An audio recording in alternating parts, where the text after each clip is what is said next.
Please put your hands together for the very funny Samantha Santos! What's up, everybody? Guys, I'm Samantha, and that's a picture of me before my winter weight came on. Just wanted everybody to admire my stomach. It doesn't look like that anymore. This is a story about my fuckboy Pablo. That is not him, but I will say ChatGPT, very accurate. So what he had going for him was he was 6'2", right? That's big. He had his own apartment and a very cute cat, right? He was bald with braces, so he was humble. Or he should have been humble. He wasn't. He should have been, but he was not. He did always plan dates, important, right? And we knew each other since we were kids. Yeah, right? Cute. I went to Catholic school and he attended like a nearby public school. We would see each other all the time. And then we got back in touch. He sent me a photo of myself at 14 years old. And he was like, I kept this photo because I always thought we'd end up together, right? Yeah. It's cute until you're like, you're a grown man with a picture of a 14-year-old girl. That's actually a little problematic. And that is a picture of me with gray contacts. That's embarrassing. Timing never worked out for us, right? Like in our teens and our 20s, like we would always keep in touch, and he always found a way because he would start conversations with me on LinkedIn and everything. I mean, he was desperate. So what could have gone wrong? This was his red flags. He was very good friends with all of his exes. Hate that, you know what I mean? I love women. I love all women, unless they've dated somebody I've dated. Then I hate them, okay? He would take over 10 minutes to get hard. Yeah. Which is fine, right? Like if something's wrong with you, that's fine. But let me know, okay? He just didn't tell me that. So like the first time we're having sex, I went down on him for 10 minutes. And I'm like, this is not my usual reaction. What's going on? And it literally was a deflated clown balloon. That's what it felt like. It was just hanging there. And he's like, oh, I have a problem. Something wrong with his artery. I'm not a scientist, but it was something like that. And I still was like, this is my man. You know, it's crazy. With a soft penis. It's insane. Any of that ever happened to you guys? Never. Never? Yeah, 10 minutes, that's too fast, right? Yes. I had nothing to do with me. But he also wanted to be poly. Yeah. With no dick? Yeah. Wild. Exactly! The audacity, right? He told me that on like one of our first like early dates. And I was like, I love that. You know, I just went along with it, okay? Because I'm just an idiot. But yeah, hi, I'm Pablo. I'm prematurely bald, but I immaturely have braces. And I want 3 girlfriends, right? Yeah. That is so almost accurate, it's insane. That's crazy. Another red flag is he was scared to commit. I'm Pablo, I'm prematurely bald, but immaturely have braces, and I want not 3 girlfriends, but 3 women I can't commit to. How do you have commitment issues and you want to be poly? It doesn't make any fucking sense. But I was like, sign me the fuck up. Are you guys into that? Like open relationships or poly? Yes. Well, you're gay. That's different. I'm fucking triggered. No. That's like a thing now. Every guy's like, I want more than 1 girlfriend. It's like, fuck you. So how it started. After a long pandemic, I decided to download Hinge. That was my first mistake. Yeah. What a nightmare. I was on Hinge for a little bit, and if I had to go on one more date with an entrepreneur, I was gonna kill myself. Oh my God. I don't know if you guys know entrepreneur in French, it means unemployed. It's terrible. It's terrible. I was scrolling one night and there he was, my bald Noah, you know? I was so excited. I'm like, take me out of this place, right? It was crazy. I was super excited to see him, and then, yeah, within hours we were texting, and our first date was planned, like immediately. So I was hype about it, and I began to plan our wedding, obviously. I'm like, don't answer my text right away. That's crazy. But yeah, I started planning our wedding. Yeah. And then things took a turn, as you may have guessed. 4 months in, I texted him and I asked him if he wanted to meet me and my friend to go play pool. And how do you guys think that went? What do you think he might have said? I'll be there in 10 minutes. Just gotta get hard first, yeah. I like pool. I would have gone. Sounds You would have went? Yeah.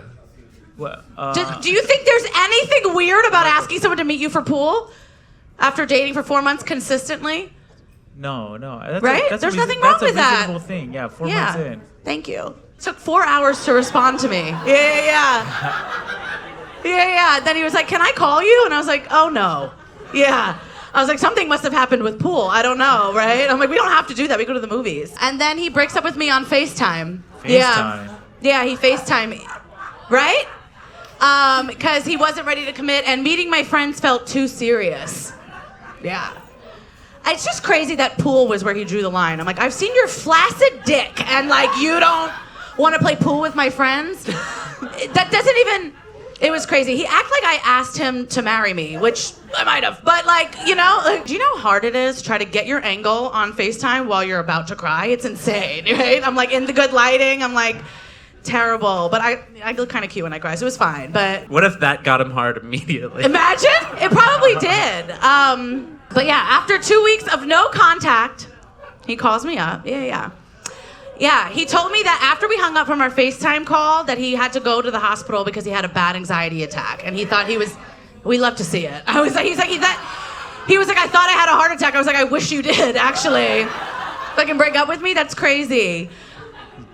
And then he told me that for the 2 weeks that we were no contact, that he was seeing his therapist twice a week. And then he was like, I want to come over to your place and I want to talk to you. Right? So I was like, of course, whatever. Obviously cleaned up my whole apartment, lit candles, you know what I mean? Showered. I did an everything shower. I was like, oh, we're about to fuck, you know? I put on a really cute outfit when he came in, and I was just like, I just threw anything on, you know? And then, he starts talking to me, and I think we're going to get back together. You know, I was like acting casual, you know, just trying not to be excited. And then he told me the exact same thing he told me on FaceTime. The exact same thing. He's just like... Yeah, I just not ready to commit to you, and I felt like meeting your friends was a little too much too soon. And I was like, yeah, I know, we established that 2 fucking weeks ago. Why would you tell me this? And he was like, I thought you deserved to hear it from me face to face. And I was like, you limp dick motherfucker, are you kidding me? In my face, and I'm in the house, and I'm like, there literally was candles lit. It's humiliating. My good candles, too. I'm like, this is awful. He asked me, he's like, do you want me to stay over? I was like, no, I want you to die, actually, is what I want you to do. This is Pablo. He's prematurely bald. Immaturely has fucking braces. He wants 3 girls that he can't commit to, and he enjoys humiliating me, not once, but twice. And there he is, again. Very accurate depiction of what he looks like. So this is my read of the situation. He's a bitch, okay? His dick issues are karma for being a bitch. He's bald because he's a bitch. And he got regular braces instead of Invisalign because he's a broke bitch. Thank you. And now, tell me, what do you guys think? The show is so toxic. This is what I think. I love you, Samantha, but I think you're the reason why ugly guys have confidence. I know. Everybody tells me that. Because they can bag a guy like you or a girl like you and feel like they're on the top of the world. I kind of blame you for all of this. How are you down there for 10 fucking minutes and we're like, you know what? I think I'm going to introduce him to my friends. I think he really showed me everything he's about. Yeah. So, I mean, he told you exactly who he was, and you still went for it. So it's on you, girl. Alberto. I love you, but that's on you. No, you need to listen to guys when they tell you who they are, and you continue to do it. I'm sorry. Wait, so is that red X? I love you. The red X is directed at her, not the guy. You're my the problem? red flag. It's your problem because you let him. You let him. After the first time, it should have been over. I'm gonna side with Gilberto. I'm sorry. Oh my God. I'm about to fight you guys. This guy seems like an absolute psychopath in every And you're instant. voting for him. No, I condemn him in every way. Yeah. But I did appreciate you calling him a bitch and them just supporting you back and forth. I felt like I was in black church for a minute. It is Black History I just Month. want to be clear. You're just so gorgeous that your standards should be extremely high. Say that again? One more time? Extremely high. I agree. You are really beautiful. Just one question: have you considered getting braces? Because look, I'm gonna say what I think. I think this guy isn't the right guy for you, obviously, but he kind of did communicate what he needed, right? Like he told you. What? When the fuck did he do that? He said more friction. He didn't communicate anything. He said he was poly. He ended things because you were being weird with the whole friend and pool thing. And Weird? He said he was poly, but in my defense, I felt like I could fix him. You know what I mean? Well, there she is. There's the Latina. Yeah. my official diagnosis, I think that this guy could have been a lot worse. I'm gonna say date Pablo if you're down. He's not right for her, but I mean, what did he do wrong, really? Besides Not be get bald? hard. That's on God, honestly. That is Pablo didn't choose that lifestyle. You know what I mean? You don't get hard either. That's what it seems like. Damn, she gets really mad when you tell her the truth. Yeah, I don't like it. Can we get an update? Did his life get worse? What's he up to? He did reach out to me like a year ago. Yeah. And I was like, I'm so glad for everything you're doing. You look like you're so happy. And I was like, I don't see any of your shit, so I can't tell if you're happy or not. Love that. Fuck him. We're actually gonna send him the footage from the show. So All right, fuckboys on 3. 1, 2, 3. What's your diagnosis? All right. Excellent. Give it up for Samantha. I'll never forgive you, Gilberto. I love you. It's a positive thing.